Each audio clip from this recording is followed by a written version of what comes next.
Vous savez, bon, peut-être que depuis quelques mois maintenant, ce thème est développé dans les cultes, mais c'est un thème totalement collégial, totalement universitaire dans l'école biblique de la foi. C'est un thème totalement universitaire. C'est un thème de campus. C'est un terme qu'on dit et qu'on transmet aux gens qui ont vocation à servir le Seigneur. Et du coup, ça ne descend pas jusqu'aux membres. Ça reste que pour, on peut appeler ça des élites. Mais l'erreur, cet esprit d'erreur a été discerné. Et on est en train de rattraper ce tort qu'on fait à tout le peuple, de garder ça que pour les soi-disant appelés au ministère. Parce que quand vous lisez les Écritures, c'est jamais dit comme ça. C'est un message pour tout croyant, pour tout enfant de Dieu. On n'est pas là comme des bébés pleurer, on est comme des enfants légitimes. Amen. Et comme des enfants légitimes, l'autorité dont Dieu parle, il parle pour les enfants. Il parle pour tous ceux qui sont en Christ. Tous ceux qui sont en Christ. Tous ceux qui sont en Christ. Il y a certes quelque chose qu'on peut dire par rapport à un envoyé, quelqu'un qui est ministre de la parole, mais vous êtes tous appelés. Tous appelés. Tout le monde n'est pas une bouche sur le corps. Tout le monde n'est pas l'oreille sur le corps. Tout le monde n'est pas le pied sur le corps. Mais si tout le monde est dans le corps, c'est que tout le monde est appelé. Alléluia. Si tout le monde est dans le corps, c'est que tout le monde là est appelé. Il y a une phrase thessalonicienne qui dit « Dieu qui vous a appelé à son royaume et à sa gloire ». Si vous appelez, vous êtes quoi? Appelé. Alléluia. Tout païen qui se convertit est un appelé. Même si à aucun moment de sa vie, il aspire, ou il aspirera à avoir une fonction, ou à avoir un service, ou à avoir un ministère dans l'Assemblée, ou dans le corps du Christ. Ce n'est pas parce que tu as un ministère que tu es plus appelé que ceux qui n'en ont pas. Est-ce qu'on me comprend? Tout le monde est appelé. Et l'Église veut dire, ecclésia, ceux qui sont sortis du monde pour constituer un corps. Et tout le monde qui est sorti, c'est qu'il a été appelé. Et vous tous qui êtes là, qui croyez en Christ, vous avez été appelés. Alléluia. Pas pour devenir, ou pas pour être de facto un prédicateur, un enseignant, un apôtre, et j'en passe, mais pour être dans le royaume et participer à la gloire de Dieu.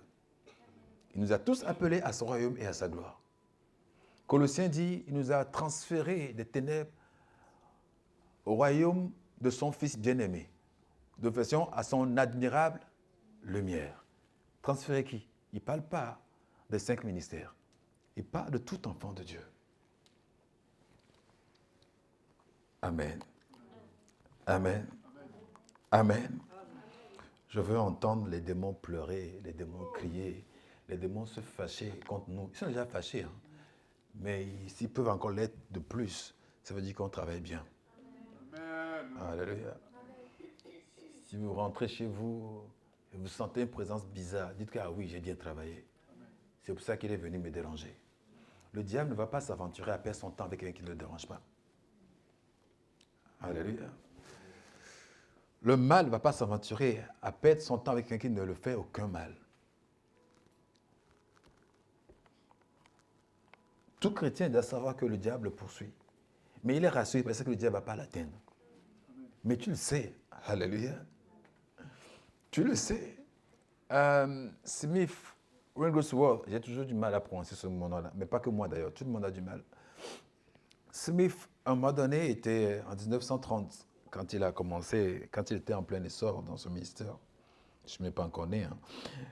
Donc, 1930, un matin d'été, il était assis.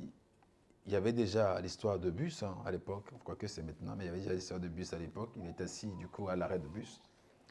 c'était en Angleterre, et pour prendre un bus, et il voit qu'en face, il y avait une dame qui descendait de son appartement, accompagnée d'un petit chien minuscule, ce qu'on peut appeler aujourd'hui le chihuahua.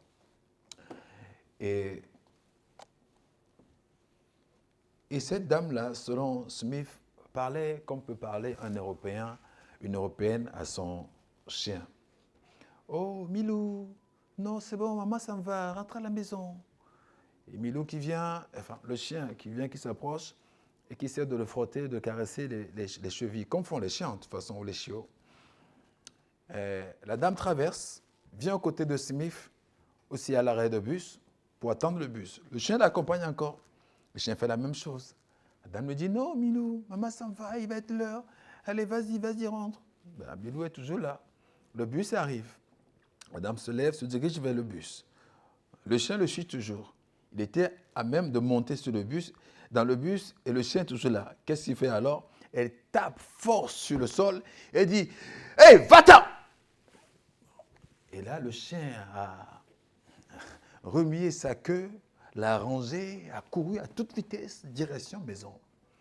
Et là, Smith, qui était à l'arrêt aussi, a crié d'une voix forte, « Oui, madame, c'est comme ça qu'il faut parler au diable. » C'est comme ça qu'il faut parler au diable.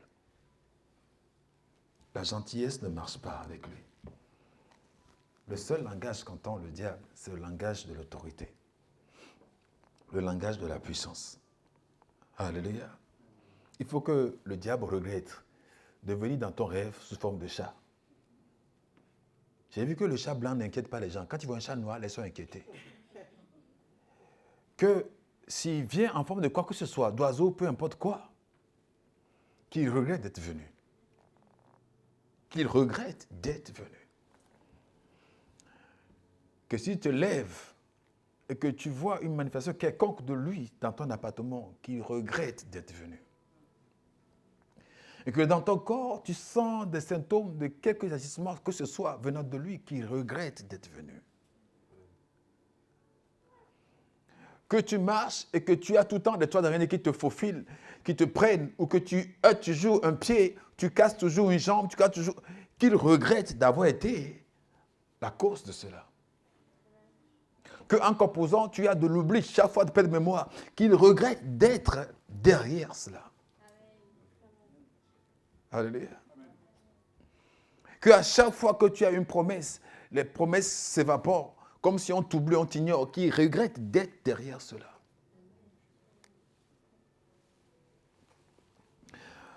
Qu'à chaque fois qu'on fait de la libéralité ou du bien aux gens, on donne tout le moment. Toi, tu viens, on dit, ah, tu es venu trop tard. Et qu'il est derrière ça, qu'il regrette d'être derrière cela. En fait, l'ennemi qui fait quelque chose concernant ta vie doit le regretter amèrement. Alléluia. Tu dois le regretter amèrement. Pas parce que tu n'aimes pas tes ennemis. D'ailleurs, il faut les connaître pour les aimer. Alléluia. Il faut les connaître pour les aimer.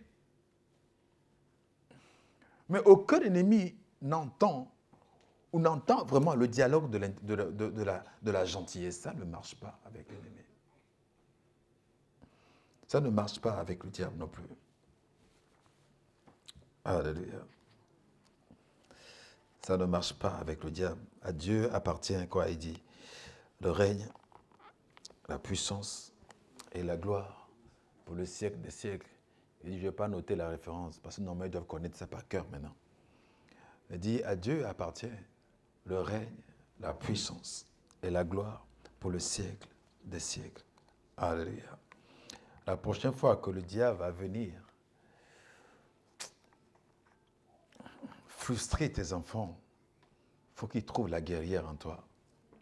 Il faut qu'il trouve le guerrier en toi. Au nom de Jésus-Christ. Amen. Vous êtes tous des combattants. Vous êtes tous des gagneurs. Vous êtes tous des vainqueurs. Vous êtes tous des conquérants. Et il faut que toute situation fâcheuse vous trouve prêt à en découdre. Au nom de Jésus-Christ. Toute situation fâcheuse vous trouve prêt à en découdre.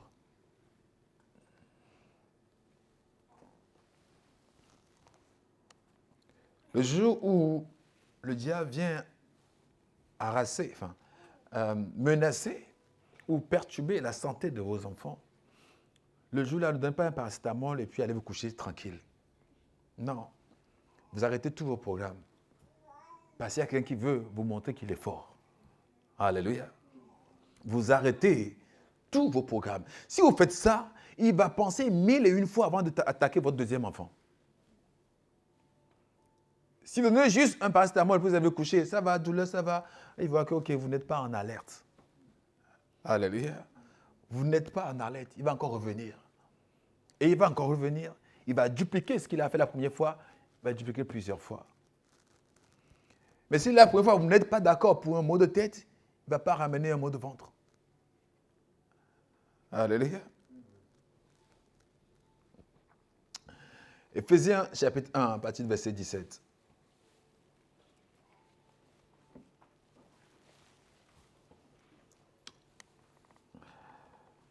Exercez l'autorité. Allez et exercez l'autorité. Éphésiens chapitre 1, verset 17.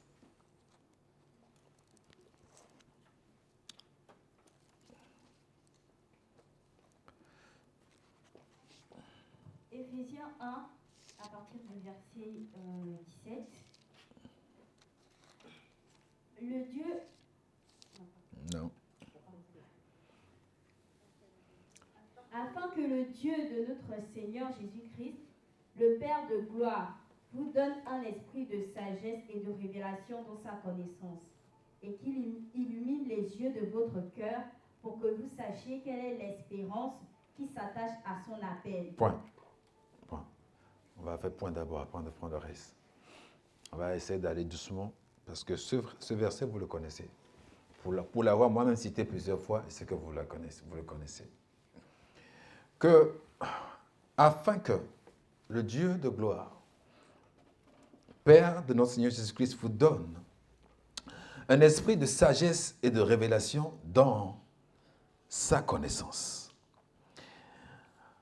Qu'il illumine les yeux de votre cœur pour que vous sachiez quelle est l'espérance qui s'attache à son appel. Tantôt, je disais que vous tous, vous avez été appelés. Maintenant, si vous tous vous êtes appelés, qu'est-ce que vous êtes en mesure d'espérer dans votre appel? Le saviez-vous? Est-ce que vous avez été suffisamment éclairé sur ce qui vous revient de droit que vous pouvez espérer dans votre appel? Il semblerait que ça doit faire une question de révélation et de sagesse. Puisqu'il prie, il dit que Dieu vous donne un esprit de révélation dans sa connaissance et qu'il illumine les yeux afin que vous sachiez. Ça veut dire que normalement, vous ne pouvez pas le savoir si vous n'avez pas la sagesse. S'il n'illumine pas vos yeux, vous pouvez être chrétien et ne pas se rendre compte que ça, là, vous pouvez espérer ça et en profiter de ça. Je crois que c'est un Corinthien qui dit que nous n'avons pas reçu l'esprit du monde, mais l'esprit d'en haut. Cet esprit nous révèle tout ce que Dieu nous a donné par sa grâce. Et Jean 3, en parlant de Jean-Baptiste et Christ, Jean-Baptiste, n'étant pas jaloux de Christ, qui a dit, il faut qu'il croie, c'est comme je diminue, finit son allocution en terminant avec cette phrase, l'homme ne peut recevoir que ce qui lui a été donné dans le ciel. Pour dire que lui, il a sa part et il est content de sa part. Et que Jésus aussi, cette part-là lui appartient, qu'il soit plus élevé que lui. Il a été illuminé pour voir quelle est l'espérance de son appel. Est-ce que vous comprenez? Il sait quoi espérer de son appel. Il ne va pas espérer être plus grand que Christ. Il sait quelle est l'espérance qui s'attache à son appel.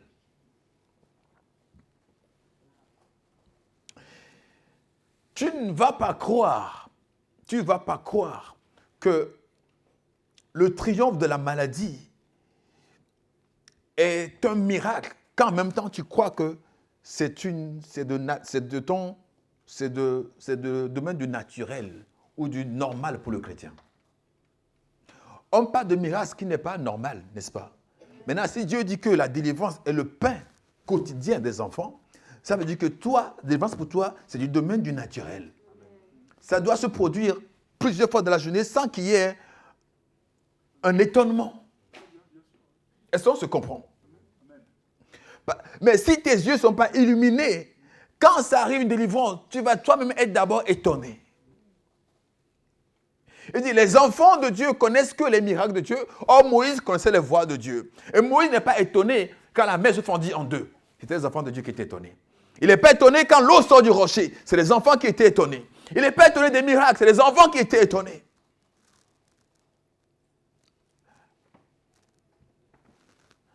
Quand la manne tombait, Moïse ne se précipitait pas, il n'était pas étonné. Mais les enfants de Dieu étaient étonnés.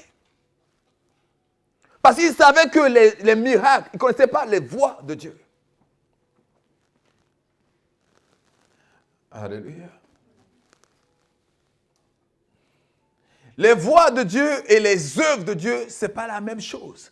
Celui qui en connaît les voies est accoutumé à ses œuvres.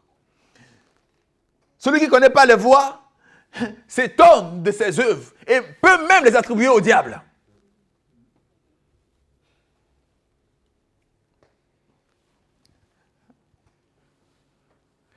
Il peut même les attribuer au diable. Qu'il illumine les yeux de notre entendement, de notre cœur, afin que nous sachions quelle est l'espérance qui s'attache à notre appel. Quelle est l'espérance qui s'attache à notre appel? Afin que nous sachions quelle est l'espérance qui s'attache à notre appel. Admettons que tu veux aller à Paris. Tu ne sais pas quel bus prendre. Tu ne sais pas comment s'y rendre. Ton voyage n'a pas encore commencé. Est-ce qu'on est d'accord? Est-ce qu'on est d'accord? Donc, vous pouvez être chrétien pendant 10 ans et plus, si on veut. Mais que votre voyage dans le royaume n'a pas encore débuté parce que vous ne savez pas qu'est-ce que Dieu a disposé pour vous.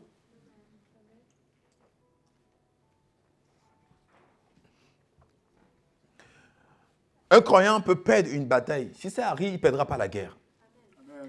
Mais un croyant qui ne connaît pas du coup les voies de Dieu peut perdre et les batailles et la guerre. Il est défaitiste. Parce qu'il ne sait pas qu'est-ce que Dieu est en réserve pour lui. Il ne sait pas comment compter sur la fidélité de Dieu pour sa vie. Il ne sait pas.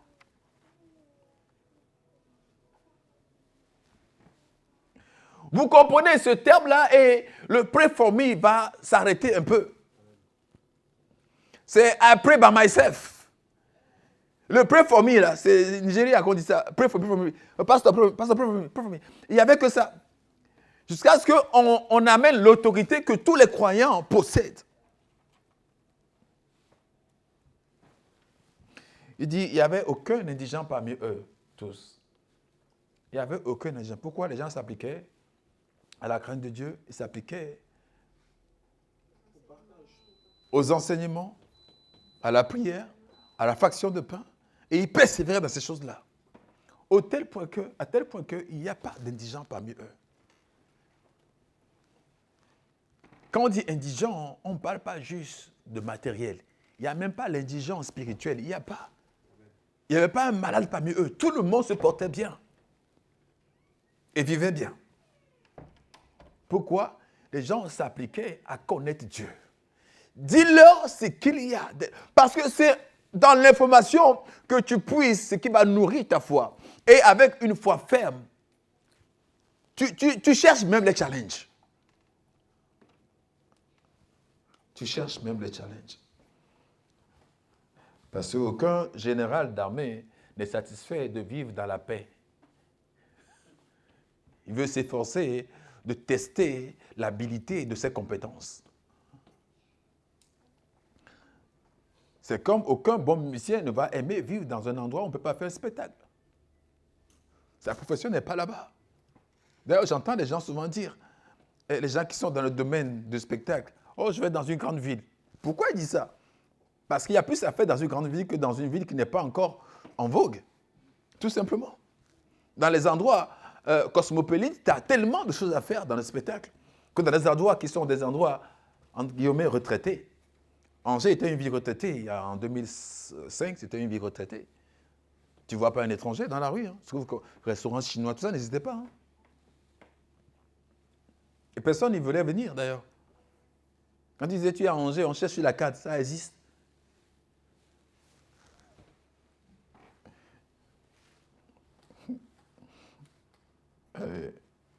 Je me rappelle, la première fois, j'étais parti voir la préfecture, enfin, la mairie, pour qu'on donne une salle pour faire un spectacle gospel. J'ai dit, gospel?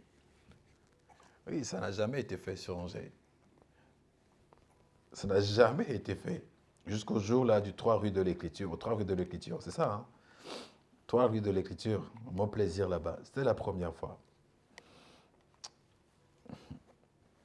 Quand tu es un général, tu cherches des challenges.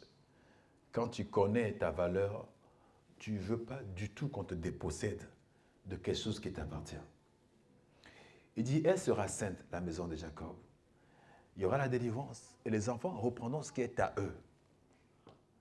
Maintenant, pour reprendre ce qui est à eux, il faut que tu saches qu'est-ce qui est à toi. Il faut que chacun sache ce qui est à lui. Afin que nous sachions quelle est l'espérance qui s'attache. Est-ce qu'en Christ, puis-je espérer de ne jamais être malade? Est-ce censé? Est-ce biblique? Est-ce concrètement la volonté de Dieu à mon égard ou pas? Puis-je espérer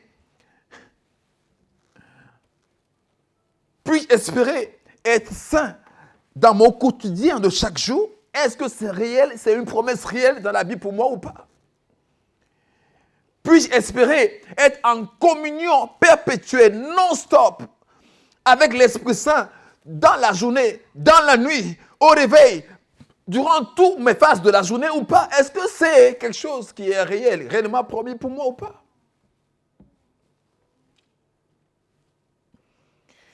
Est-ce que je peux réellement espérer, du niveau où je suis, être le premier de ma classe, malgré tout le retard que j'ai? Puis-je vraiment me le permettre ou pas? Est-ce que réellement c'est partie prenante de l'héritage que j'ai ou pas? Est-ce que mes additions, c'est 1 plus 1 égale à 2 ou c'est 1 plus 1 égale à 1000? Est-ce que je compte pareil ou j'espère ça? Que pour moi, en additionnant 1 et 1, j'aurai 1000 au lieu d'avoir 2. Non, j'aurais même quoi? Pas 10 000. Dis 1 chasse 1000 et 2 chasse 10 000. Est-ce que j'ai ça comme espérance? Alléluia. Est-ce que je peux espérer prier pour les malades qui sont guéris? Je peux espérer chasser les démons? Est-ce que je peux vraiment espérer ça? Oui ou non? Est-ce que j'ai ça dans mon appel? Oui ou non? Amen. Est-ce que tu me comprends? Est-ce que j'ai vraiment ça? Oui ou non? Sinon, je suis en train de fabuler. Je suis en train d'extrapoler. Je suis en train de perdre mon sens. Si ce n'est pas donné, je ne peux pas l'avoir. Puisque l'homme ne peut avoir que ce que Dieu lui a donné. Donc, est-ce que j'ai ce que Dieu m'a donné? Est-ce que je sais ce que Dieu m'a donné ou pas? Est-ce que ça en fait partie ou pas? Est-ce que parler à un peuple en fait partie de mon espérance ou pas? Alléluia. Alléluia. Est-ce que construire une maison, y habiter et en vivre dans la paix, en sécurité, fait partie de mon espérance ou pas? Est-ce que avoir des enfants, godly child, avoir des enfants qui sont pieux et qui grandissent dans la crainte de Dieu, est-ce que c'est une espérance que je peux avoir ou pas?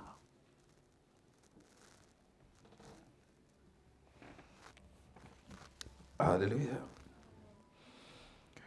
Un foyer qui craint Dieu, un homme ou une femme qui craint Dieu, est-ce que je peux avoir cette espérance-là, oui ou non?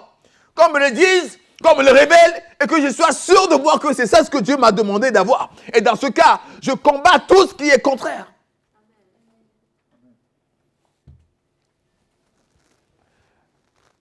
Est-ce que je peux espérer prêter aux nations? Ou aller juste sans demander à la cave? Est-ce que je peux espérer, moi, prêter aux nations ou pas? Si oui, je sais que je dois combattre tout ce qui est contraire.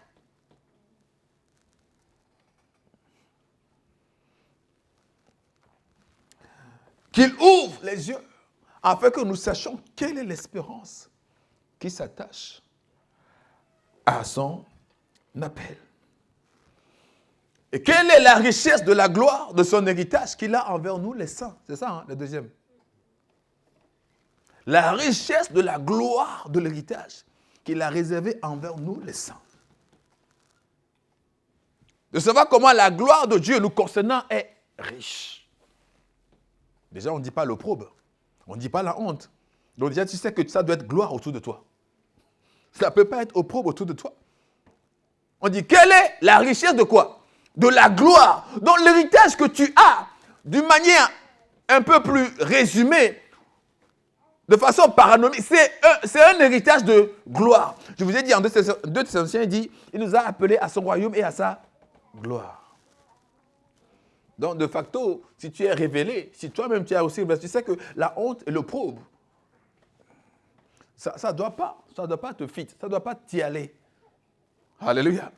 Tu ne dois pas pouvoir bien matcher avec ça.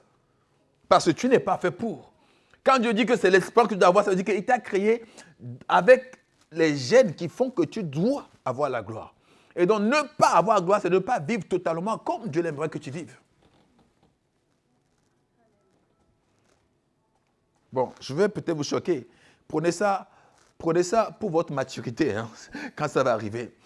Je dis une fois que la femme déploie tout son savoir lorsque l'homme est en position de supériorité. Si Adam était un homme pauvre, un homme en manque, un homme à disette, Dieu ne lui a pas donné une femme. Adam était au sommet de son art, de sa position. Et il prend une femme. Et en ce moment, sa femme aussi va pouvoir exceller dans son ministère. Hello. Il dit, la femme, son rendement est meilleur lorsque son homme est un homme établi. Amen. Maintenant, je ne dis pas qu'on ne peut pas épouser une femme quand on est pauvre. Je n'ai pas dit ça. Je n'ai pas dit ça. On s'arrête. Je n'y vais pas au-delà de ce qui est écrit. Alléluia. Je vous dis ce qui est écrit, je ne vais pas au-delà de ce qui est écrit. Les pauvres aussi ont droit de se... Ok. Ok, j'ai dit ça et c'est bon. Alléluia. Quelle est la richesse de la gloire de son héritage qu'il réserve aux saints? Et troisième, quelle est envers nous la grandeur de sa... Tu peux lire?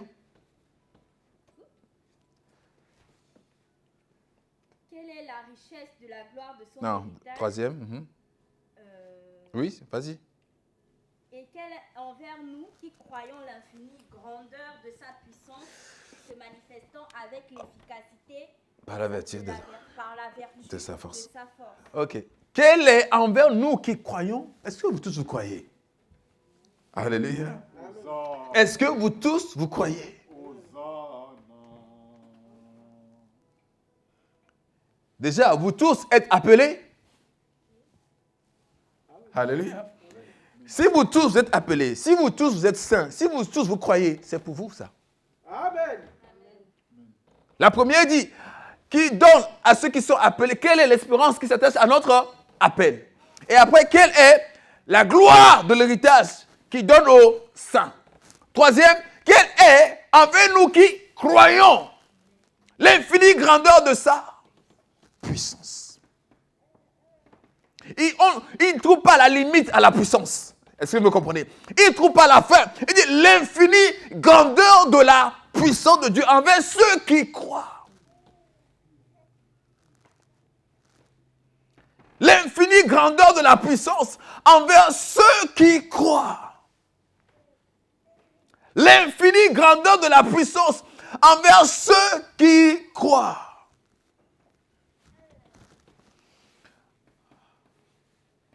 L'infinie grandeur de sa puissance envers ceux qui croient, envers nous qui croyons. Et cette puissance, Dieu l'a manifestée en ressuscitant Christ d'entre les morts. Ça veut dire que cette puissance va au-delà de ce qui est fini.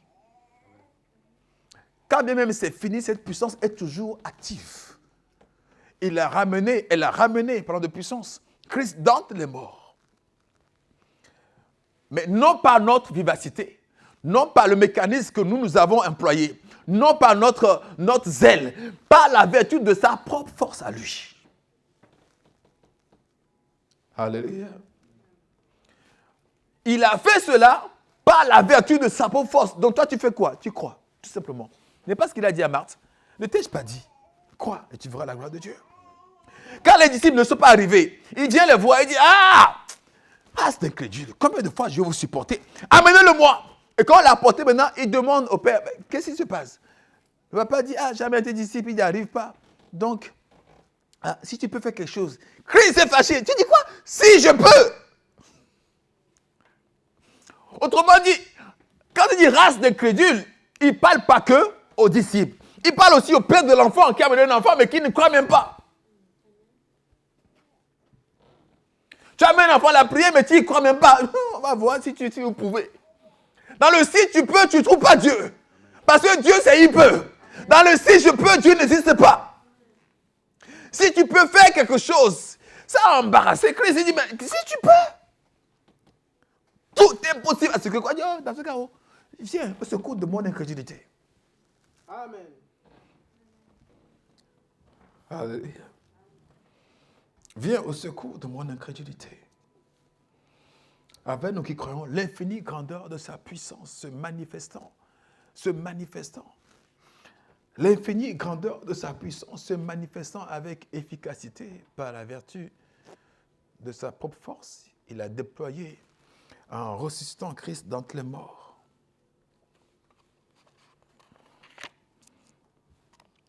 En ressuscitant Christ d'entre les morts. Le verset suivant. Et le faisant asseoir Non, à sa... 21. Partie verset 21. Ouais. Au-dessus.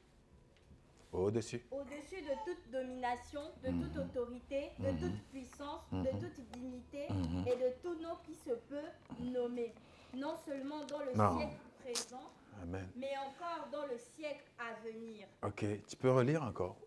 Au-dessus de toute.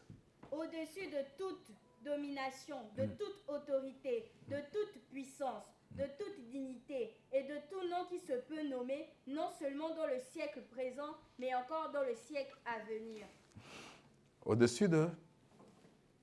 Première, au-dessus de. De toute domination, Deuxième, au-dessus de. toute autorité, Troisième, au-dessus de. toute puissance, Et au-dessus de. de toute dignité, Et au-dessus de. tout nom qui se peut nommer. Bon, fermez vos Bibles. Au-dessus de. Domination. Au-dessus de toute autorité. Au-dessus de toute puissance. Au-dessus de dignité. Au-dessus de non. Non seulement dans le siècle, mais encore.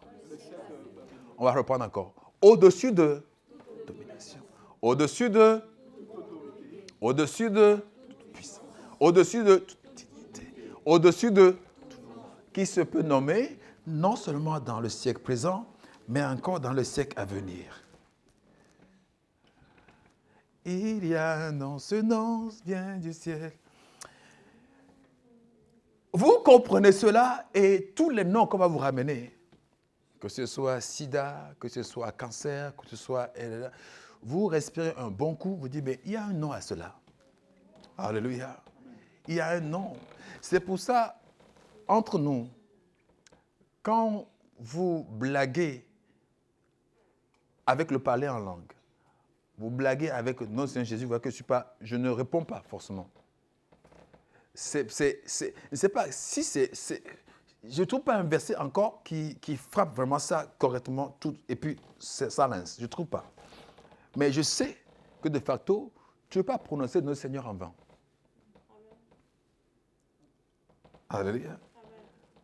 Les gens font des blagues et puis ils emploient le nom, ils enchaînent ça comme ça. Non. Les gens font des blagues et parlent en langue en faisant la blague. Je dis, en faisant ça, vous rendez caduque l'effet de ce nom-là dans votre propre vie, dans votre propre utilisation.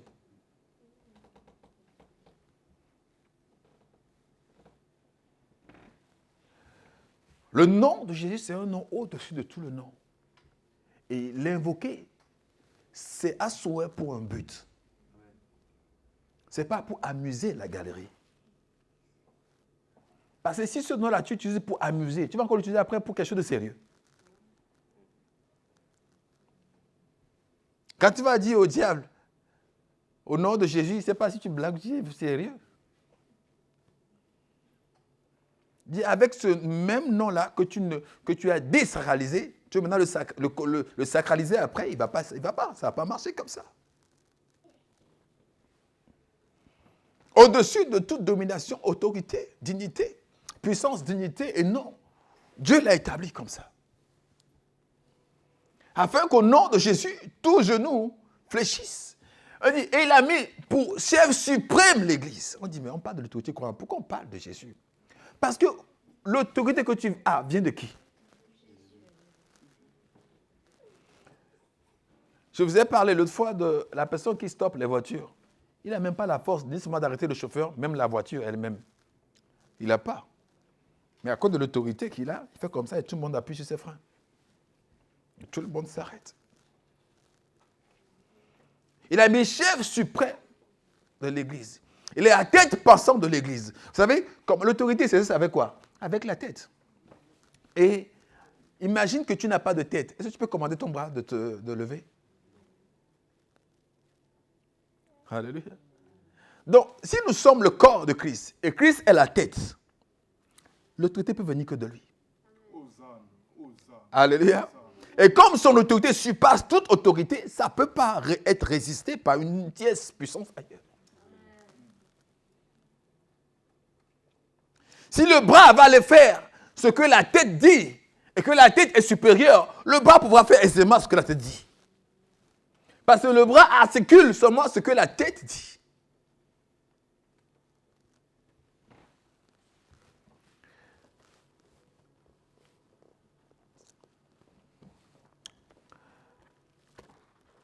Alléluia. Le bras n'articule que ce que la tête dit. Matthieu 28, verset 18.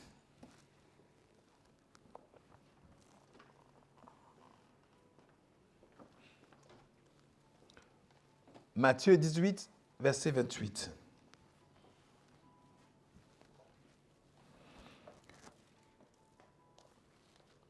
Matthieu 28, verset 18.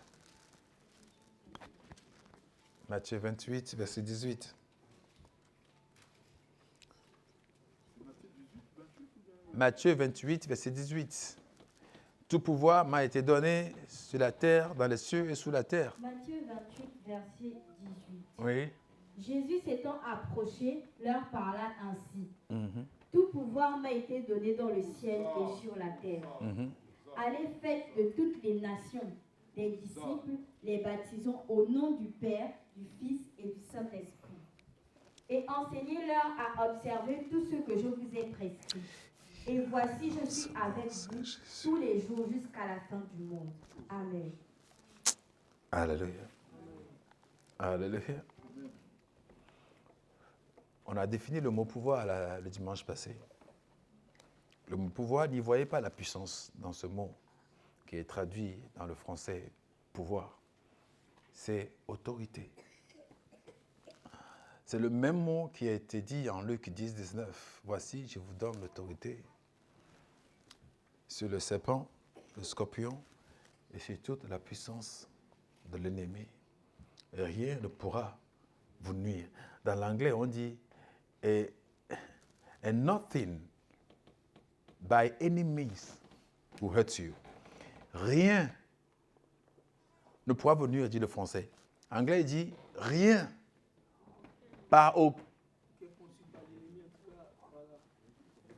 aucun moyen. Hein? Aucune excuse n'existe. Voilà. Rien, par aucun moyen ne pourra venir. Parce que des fois on dit, oui, Dieu a dit ça, mais ce truc-là, c'est nouveau, c'est récent, c'est en 2022. Peut-être que Dieu a oublié de prendre en compte cela pendant que c'était écrit. Tout pouvoir, dit Christ, m'a été donné. Et quand on dit tout, je dis bien quand on dit tout chaque fois, c'est tout. Alléluia. Que chaque fois qu'on dit tout, c'est tout. Il n'y a pas tout sauf, ça serait précisé. Quand on dit tout, on parle de tout.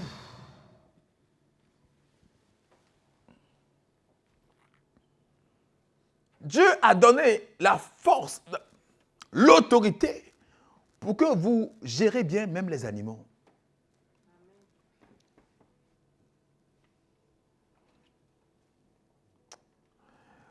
Dieu a donné l'autorité pour que tu gères bien tout ce qui existe, tout ce qui est l'essentiel. Vous savez pourquoi? Tout a été créé pour l'homme. L'homme n'a pas été créé pour les choses. Même le sabbat a été créé pour l'homme. L'homme n'est pas créé pour le sabbat. Les choses ont été créées pour l'homme, pas l'homme pour les choses. Et donc l'homme doit recevoir quelque part l'habilité ou l'autorité de gérer ces choses-là qui ont été créées pour lui. Je vais encore aller plus loin. Vous savez que le lundi, mardi, mercredi, jeudi, le jour a été créé pour l'homme. Le jour est un serviteur de l'homme. Le jour a été créé pour l'homme. Dieu a tout créé. Puis on m'a donné, puis Dieu dit. Quand il dit puis, c'est dit, Dieu vient au final à son objectif final, de créer l'homme. Donc tout ce qu'il a fait avant là, c'est le décor. C'est ce qu'il faut pour que l'homme s'exprime au mieux. Le jour, la lumière, la nuit, les animaux, la Voie lactée, la galaxie, les armées célestes, les étoiles et tout le reste, les poissons, etc., etc. Mais nous, là, on cherche comment consommer, comment attirer les poissons à manger, c'est tout ce qu'on cherche. Tout pouvoir m'a été donné dans le ciel, hein, sur la terre et sous la terre. Il y a une nuit là, on s'est réveillé et puis on dit qu'il y a un grand tremblement de terre ici à Angers. C'était quoi ça? Peut-être l'année passée, c'est pas très loin. Et les gens m'ont appelé. Et ça va? J'ai dit oui. Et on m'explique la chose. J'ai dit ah, c'est pour ça. J'ai dit, non, ça va. Et puis on a raccroché. Après, j'ai réfléchi. J'ai dit mais maintenant, s'il y a même un tremblement de terre, que la terre se fend en deux là, je vais faire quoi? Je vais courir. Alléluia. Si elle se fend vraiment, tu cours. Elle se fend partout, non? Donc tu as fait quoi? Le Seigneur déploie tes ailes, non? Amen. C'est tout. Ce qui se passe sous la terre aussi, Dieu le contrôle. Amen. Ce qui se passe sous la terre aussi, Dieu le contrôle. Il dit tout pouvoir. Quand j'ai lu ça la première fois, je me dis qu'on sait qu'il y a de l'activité dans le ciel. Vous le savez. Avec les anges, vous savez. Mais ce que j'apprends en lisant ça, c'est qu'il y a de l'activité sous la terre. Parce que Dieu dit que tout pouvoir m'a été donné aussi sous la terre. Donc il y a des gens là-bas qu'il faut contrôler. Alléluia. Il y a du contrôle dans le ciel parce qu'il y a de l'activité dans le ciel. Il y a du contrôle sur la terre parce qu'il y a des activités terrestres. Mais il semblerait, parce que je ne l'ai pas vu, qu'il y a de l'activité aussi souterraine puisqu'il y a du contrôle à voir là-dessus. On ne contrôle que les choses qui sont animées. Et il y a de l'animation sous la terre, là où tu marches là. Alléluia. Donc quand Dieu dit vous êtes son marchepied, voyez tout ce que ça veut dire. Hein? Il n'y a pas que de l'activité au ciel et sur la terre. Il y a de l'activité dans les trois dimensions. Hein? En haut, en bas et en dessous. Nous sommes pris comme entre deux sandwichs. Égal à ce qui n'est pas puissant. Égal à celui qui n'est pas revêtu d'autorité. Il va juste être mangé. Vous aimez bien les sandwichs, non? Vous mettez bien des choses dedans, les hamburgers. C'est comme ça. On est des êtres humains et il y a quelque chose en haut, il y a quelque chose en dessous.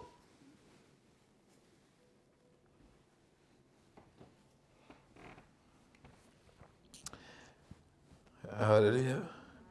Quelqu'un m'a dit, il y a tellement... il dit, le caméléon entend tellement le bruit qui se passe sous la terre qu'il marche doucement pour qu'on n'entende pas lui. J'ai trouvé ça très fameux comme citation. Le caméléon entend tellement les bruits qu'ils ont sous terre qu'il fait doucement pour que les souterrains ne sachent pas qu'il est en train de passer.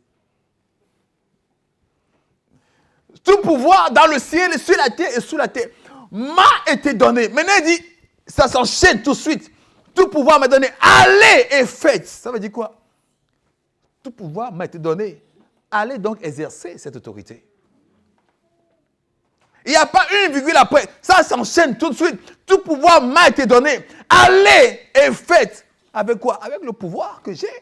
Et donc que je vous octroie. C'est à mon nom, non? Puis il fait donc au nom du Père, du Fils et du Saint-Esprit. Donc c'est en son nom qu'il vous envoie. Tout pouvoir m'a été donné dans le ciel, sur la terre et sous la terre. Allez et faites donc de toutes les nations. Il n'a pas dit allez essayer. Alléluia. Il n'a pas dit, allez essayer, vous pouvez échouer. Hein. Ça va. Non, il n'a même pas mis l'ombre de doute que ça peut ne pas marcher. Allez et faites. Il semble que vous avez tout ce qu'il faut pour faire. Allez et faites. Ça veut dire que vous êtes des faiseurs. Allez et faites. Il n'a pas dit, allez et puis agissez, on va voir. Non, allez et faites. Allez et faites. Vous avez la possibilité, l'autorité de faire. Allez et faites, mais à mon nom. À mon nom, allez et faites. Allez et faites de toutes les nations mes disciples, les baptisant au nom du Père, du Fils et du Saint-Esprit. Et voici, je suis avec vous jusqu'à la fin du monde. En Luc 10, quand on l'a en lit dimanche passé, quand il a envoyé les 70, ils sont tous revenus pour dire quoi? Même les démons nous sont soumis. Ils étaient en joie. On dit, quand je vous ai envoyé, avez-vous manqué de quelque chose? Ils ont dit non. Il dit, mais même les démons nous sont soumis et sont heureux. Je lui ai dit, je peux comprendre votre joie, mais réussissez plutôt de ce que vos noms sont inscrits là-haut dans le livre de vie. Il dit, j'ai vu Satan mais tomber comme un éclair. Et il dit, voici, je donne le pouvoir. Hein, c'est à la suite de ça. Et après, il rajoute, on dit, Jésus tressaillit de joie par l'esprit. Et il dit, Père, je te loue de ce que ces choses-là, tu l'as caché aux sages et aux intelligents de ce siècle. Ça va toujours être pareil. Celui qui pense être sage, être très affûté dans l'intelligence, n'aura jamais pu goûter ces choses, ces merveilles du royaume. Il ne va jamais. On dit, Dieu le leur a caché. Donc, si un homme cache, il faut chercher beaucoup pour trouver. Maintenant, si c'est lui qui cache, du courage. Du courage à celui qui est orgueilleux, celui qui se croit. Si c'est Dieu qui te le cache, du courage. Alléluia. Il dit, Dieu, il cache. Quand tu vois quelqu'un qui se croit être le plus sage, le plus intelligent, tu évangélises une fois, deux fois, tais-toi. Parce que Dieu lui cache. C'est pour ça que tu dis, mais quand je vais pourquoi je vais voir, je ne vais pas donner le nom d'une profession, parce que ça va comme si je cible, mais admettons une profession où les gens pensent vraiment avoir le savoir infuse. Et tu lui parles de Christ, il dit non, juste toi que c'est normal. Lui, là, Dieu le lui a caché. Tant qu'il n'arrive pas à un pépin et qu'il a les quatre jambes comme ça en l'air pour être soigné, il ne va pas croire qu'il est plus sage. Non, sérieux, il ne va pas croire qu'il n'est plus sage. Et en ce moment, quand il va penser qu'il est plus sage, Dieu va commencer à décoder sa cachette.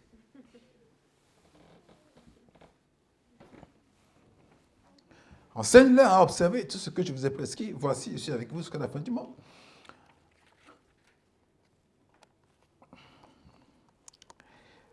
L'autorité du croyant. L'autorité du croyant.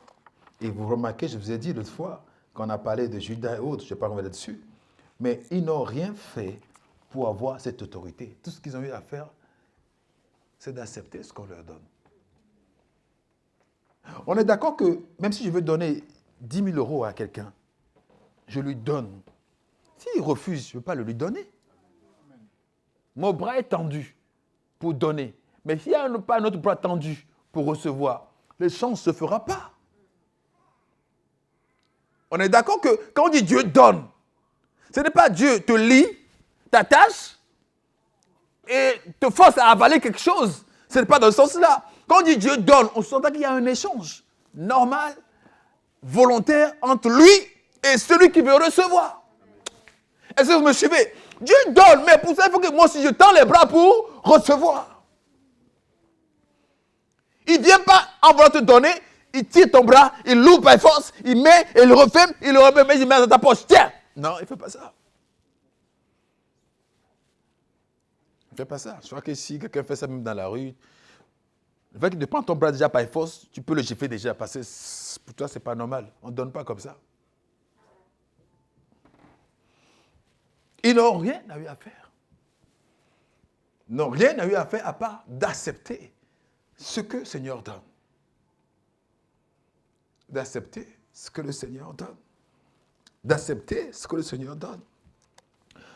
Si pour vous, par exemple, ce qu'on vous dit là, si pour vous, Jésus, c'est un historien, comme je disais dimanche, un homme qui a existé, c'était vite fait, un truc comme ça, oui, on pense que c'est Dieu, on pense. Du coup, tu n'auras jamais d'autorité. Pourquoi je dis cela? Les soldats qui ont l'autorité aujourd'hui, ce sont les soldats qui savent que le président, c'est Macron. Ils le savent. Ils savent que c'est de là-haut que viennent leur autorité. Est-ce que vous me suivez?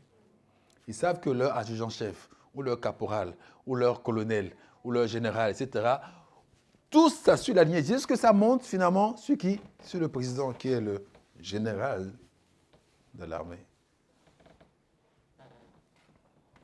Donc, si Jésus se multiplie les occasions pour nous dire que, ou qu'on dit de lui qu'il est le roi des rois, c'est pour que, croyant, tu saches que ton autorité vient de celui qui règne. Pas de celui qui juste existe. Si tu n'es pas conscient qu'il règne, tu ne seras jamais conscient, détenteur de son autorité. Quand il finit la prière, il fait comprendre aux gens que vous pouvez prier moi et moi je vous donne. Pourquoi? Parce que le règne, la puissance et la gloire m'appartiennent. D'âge en âge, de siècle en siècle. Il a régné hier et aujourd'hui, il régnera demain. Donc, si à perpétuité ton Dieu règne de façon permanente, tu peux avoir de l'autorité. Est-ce que vous comprenez ce que je dis? On ne peut porter que l'autorité de celui qui est sous le trône. Oh, il dit de Jésus que je te donne le trône de David. Donc, Christ est en train de régner actuellement où je parle. Il règne sur le trône. Et l'on peut porter son autorité au loin parce qu'il est toujours en train de régner.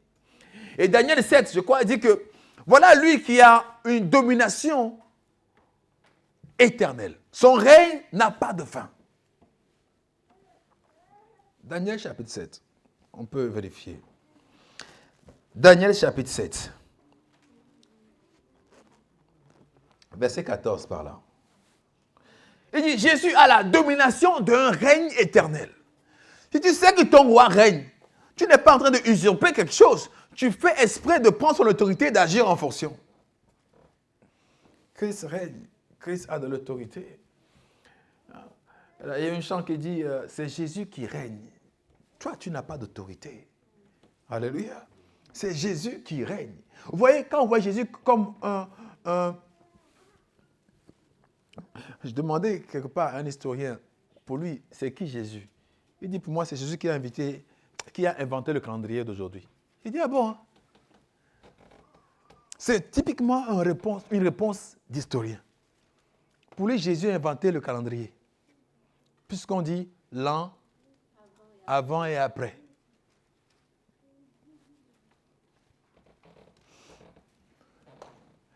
Peut-être que pour toi, Jésus a multiplié les pains et les poissons. Pour les païens, Jésus a changé l'eau en vin. Ça, c'est pour les païens. Il a changé. Souvent, les païens, ce qu'ils me disent, ah, Jésus, oui, je connais. Il a changé l'eau en vin. Il dit ça en étant dans un bar. C'est pour dire que tu n'as rien à me prêcher. Tu n'as rien à me dire. Jésus a changé l'eau en vin. Donc, pasteur, il n'y a pas de discussion. Si tu veux, te sers un verre toi aussi. Mais il n'y a pas de suite.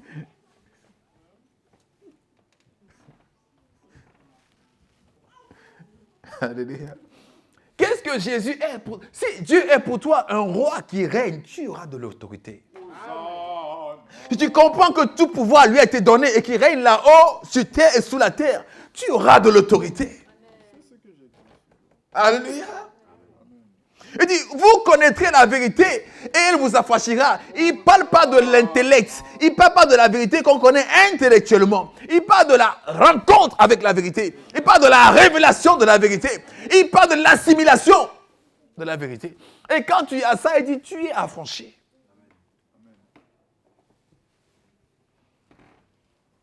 Même la révélation que tu notes dans le cahier, la conscience que tu notes ne te libère pas encore. Alléluia. C'est un bon, c'est très bien. Mais elle ne te libère pas encore jusqu'à ce que vous fassiez connaissance. Et je parle de la connaissance du type Adam connut Ève et eut beaucoup d'enfants. Une connaissance qui est productive. Alléluia. Pas une connaissance factuelle, des faits ou de l'intellect. Non, une connaissance intime qui produit quelque chose. Alléluia. Vous avez trouvé Daniel 7,14 toujours ou pas? Ok. On lui donna la domination, la gloire et le règne. Et tous les peuples, les nations et les hommes de toute langue le servirent. Sa domination est une domination éternelle qui ne passera point et son règne ne sera jamais détruit. Alléluia. Depuis Daniel, déjà, il présageait ça. Et pas que lui, d'ailleurs, bien avant lui, Ésaïe l'a fait. Son règne, c'est une domination d'un règne éternel. Dieu veut que tu règnes. Dieu veut que tu triomphes. Que tu sois... Sache que tu... On dit que... Vous savez, aujourd'hui, ce qui marche bien dans le corps du Christ, c'est de parler aux gens qui ne sont pas enfants d'esclaves, qui ne sont pas enfants de la peur. Je me suis posé la question, pourquoi ça marche beaucoup? Pourquoi ça trouve de l'écho dans la vie des gens? Parce que beaucoup ont peur. Parce que beaucoup sont dans la crainte. Beaucoup sont dans la loi ou dans la suite de la vie de Agar. Beaucoup sont encore sur la montagne de Sinaï. Beaucoup sont dans ces effets-là. Et cette parole-là fait du bien au corps du Christ. Mais normalement, on devrait même dire que vous êtes des enfants d'autorité. Ils sont des enfants juste comme ça. Ce n'est pas que vous n'êtes pas des enfants d'esclaves. Non, vous êtes des enfants d'autorité. Étant enfant du roi, vous avez de l'autorité. Il dit, mais maintenant, si le prince, c'est l'héritier de tout, demain un enfant, demain un bébé, il diffère en rien d'un esclave. Parce que quand même il est maître de tout, on l'a mis quand même sous tuteur. Jusqu'au temps arrivé où il sera en mature, il sera fixe. Et en ce moment, il régnera. Pourvu que vous ne demeurez pas toute votre vie enfant. Alléluia. Ça, c'est Galates 4, je crois, qu'il a cité. C'est ça? Galates 4? Galates 3? Galates 4. Ouais, c'est Galates 4. L'héritier est maître de tout. Mais tant qu'il est enfant, il ne diffère en rien d'un esclave. Il ne diffère en rien d'un esclave. Et vous savez qu'on reste enfant quand on n'est pas nourri, quand on ne grandit pas. Alléluia. Et pour grandir dans le corps du Christ, on sait comment ça se passe. Ça s'est passé dans Actes chapitre 2, verset 42 ou 45 comme ça. On sait. Il faut grandir jusqu'à la stature parfaite de Christ. Et en ce moment, même le diable de loin, il ne veut pas dire à ces gens, n'allez pas là-bas. N'allez pas là-bas. Vous savez, chaque maison chrétienne est une maison qui est repérée à des milliers de kilomètres par les agents du diable. Chaque foyer chrétien qui prie est repéré à des milliers de kilomètres. Il voit ça briller de loin. Et s'ils peuvent venir éteindre, ils viendront éteindre. J'ai dit bien, s'ils peuvent, ils feront. À toi de leur montrer que tu n'es pas un enfant. Tu n'es pas... Et David dit, tant que je me suis tu, mes os se consumaient dedans de moi, tant que je me suis tu. Alléluia. Alléluia. Jésus dit, allez et exercez partout l'autorité de celui qui règne en absolu. Allez et exercez l'autorité de celui qui règne en absolu. Allez et exercez l'autorité. Vous devez faire l'exercice de l'autorité. Faites-le assez souvent. Ça vous met le curseur quelque part. Vous savez ce que vous arrivez à faire, ce que vous n'avez pas encore à faire. Et vous allez chercher comment aller à faire. Faites l'exercice. Comment tu sais que demain tu peux faire de l'abdo 30 fois, 40 fois?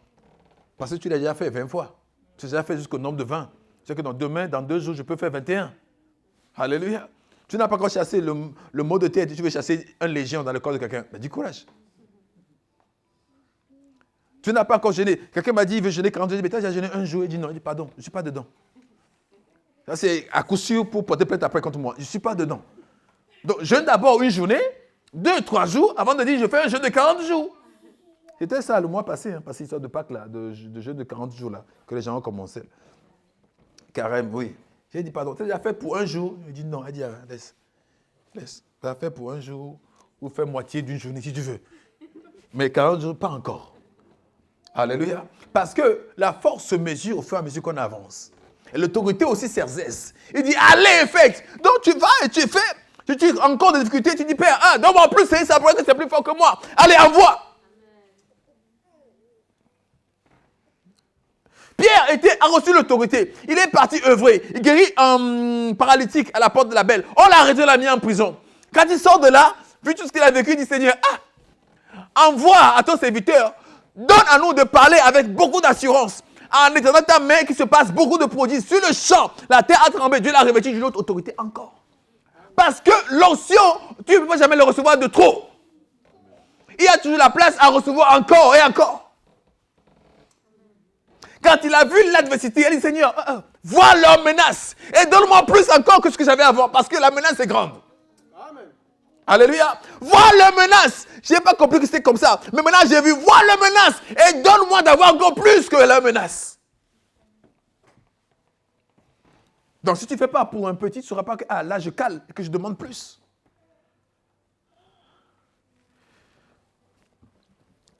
Alléluia. Alléluia. How majestic is your name.